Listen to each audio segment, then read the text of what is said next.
Right, an innings that had lots of event, lots of moments, lots of emotion. It eventually ends with Pakistan getting 159. They have two batters to thank for it. Number 3 and number 4 got past 50. Between all the other batters, they've only got 44. With a few extras, they managed to at least give India 160 to chase. So it makes for a mouth-watering halftime discussion on Maruti Suzuki Presents ESPN Cricket for T20 Timeout. We'll hear shortly from Stephen Fleming and Urooj Mumtaz. First up, Anil Kumble, 159. Now, would you be happier if you're in the Indian dugout, Anil? I think 160 was something that we sort of said that Pakistan might get, but there was a lot of swing, and after getting those early starts that India had, perhaps India will think that maybe 10-15 runs too many. Sure. And 159 is a good score for Pakistan to defend. We saw the kind of zip that the fast bowlers got in the swing. So India will have to start really well in the first 6 overs. I'll still back India to get those 160 runs, right. But I think Pakistan will be happy from where they sort of started, and in the middle phase they lost a little bit of momentum, and then Iftikhar got them back on track, and then Shaheen Afridi in the end sort of built that partnership and got them to a good score. Yeah, Urooj, would you think that's the feeling from a Pakistan perspective, that we've actually done well to get to 159? Yeah, I think they'll be happy with what they've ended up with. Courtesy largely, I think Iftikhar there was no point really hanging around. I thought he was slightly sluggish in between the wickets running wise, but I think there was a point where he took to Akshar and Ashwin, and that's where he provided the impetus for Pakistan. Shan, once Babar and Rizwan were gone, played the anchor role, which I thought he did well. But in the end, the flurry of runs is just exactly what Pakistan needed, and that might just be the difference here. Lem, give me your first thoughts here. It's just a fascinating setup of the game, but from what you saw, 159, where do you stand on that score? Well, I thought it was brilliant 20 overs. I thought the cut and thrust of the whole 20 overs was magnificent. The early domination with the ball swinging was beautiful to watch. And then they just had that resolve, and they just held Pakistan.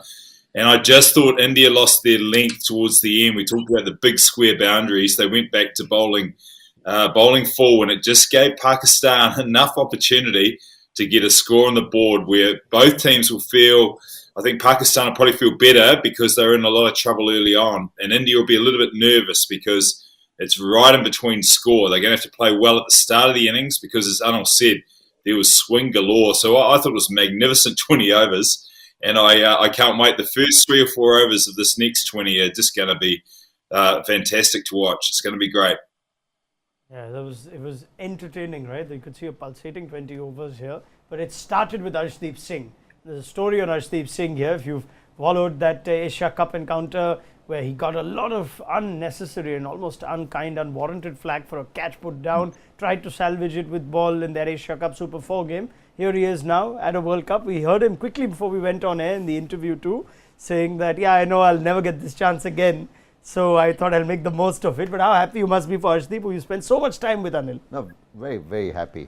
He's a young lad.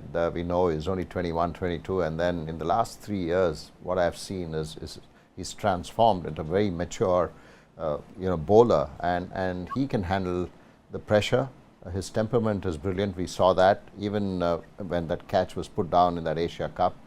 He came back and bowled really well. And to sort of have the wicket of your first ball, and that too of Babar Azam, was fantastic. I mean, he got 3 main batters of Pakistan, Rizwan, Azam and Asif.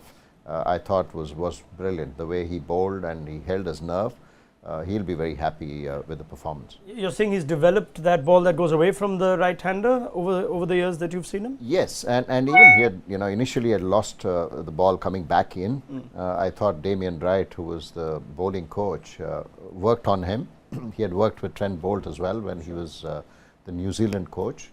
And I'm really happy that he's not just getting the ball back into the right-hander, but also taking the ball away. I mean, if you see it, it's not just the angle, but he's also swinging the ball away, which is a real bonus for Arshdeep. All right, Flem, quick word on Arshdeep Singh, and it seems to be his growth seems to be rapid at the highest level. We've only seen him as an IPL player up until this season. Now he's capped. He's outranked a number of other fast bowlers to be here. What stood out for you?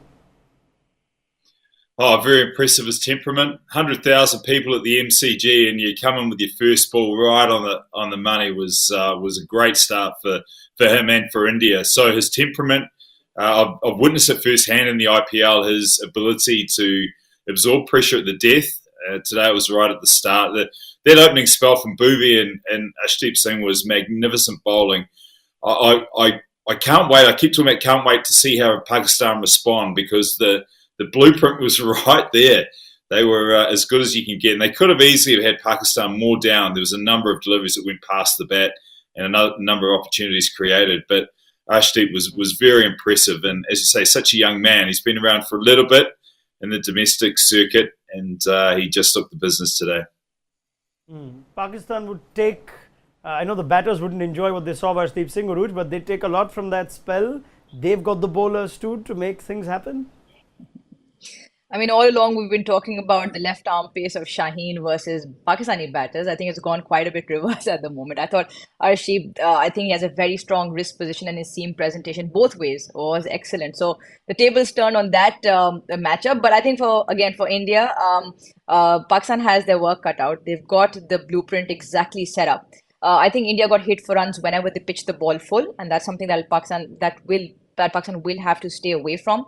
They'll have to hit the heart length like India did and make the batsman score square of the wicket. The only one thing that it'll be interesting to see is how they use Nawaz, because strike rates against left arm spin to Indian batters slightly lesser. And the matchup of SKY to Shadab, because I think Shadab will be key. But again, I think power play will set the tone. Earlier wickets in a chase can be sort of sometimes difficult to chase down. Yeah, I like that Urooj brings up the point of how they use their spinners. It did look a little like India weren't sure of the best use of their spinners. Akshar's bowled the 1 over where Iftikhar took him down. Anil 4 overs, 44 between Ashwin and Akshar. What happened there? Yeah, I think, Pakistan realized that the only scoring opportunities that they would get is those 4 overs or 6 overs of spin that they expected. Hardik bowled really well. The fast bowlers bowled brilliantly. The ball was swinging. Even when they bowled back of a length, it was not easy for the Pakistani batters to sort of get after the bowling. I thought Akshar bowled the first ball. It was a good shot by Iftikhar, and then he, instead of pulling the ball back, he sort of bowled a slightly fuller, and he got hit. I mean, that's the way it goes in a T20. I thought Iftikhar had the presence of mind to take the attack to Akshar, and he got trumps on that. Yeah, I mean, let's spare a quick moment for Iftikhar Ahmed, who not seen a lot of Urooj. I'm sure you've seen a lot more than I have. There's a bit of misbah there. I mean, it's only his second T20I. You think there's a little bit of block. I don't know if references of that have been made. Suddenly he just takes off and he's tonking spinners for 6. Yeah, see, I think he's a very experienced batter. He bats up the order in domestic cricket. But what I thought was that he took the attack on, like Anil said, he realized that was the opportunity. The one thing that was good that he went straight. So he went sort of wideish, mid-on all the way and straight. He didn't go for the square boundaries. And I think that's something that did provide impetus for us. So he's there. He's been obviously short on numbers, but I think today he did good. All right, coach's last minute chat to the players as they enter the field. Stephen Fleming, quick words to Rohit and Rahul, and what are we saying to the Pakistani bowling attack to make a game out of this? All yours. Well, remember we said about how they approached the opening spell. Well, now they know there's probably going to be swings, so it's going to take some great playing the ball late is going to be a key to get them started. They might be a little bit circumspect. I'm saying, hey, let's have a look. Let's get through if it's tough, and we'll attack when the spin comes on or later on in the innings. We might have to just win this a different way. But if we can retain wickets at the top, be positive, but get through the ball when it's swinging, we'll set ourselves up to chase this target later on.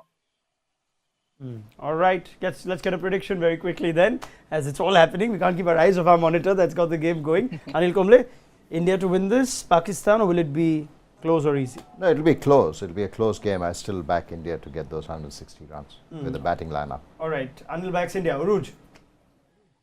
Yeah, I think I'll go with Pakistan. I think they've put the runs on the board. Their bowling is their strength.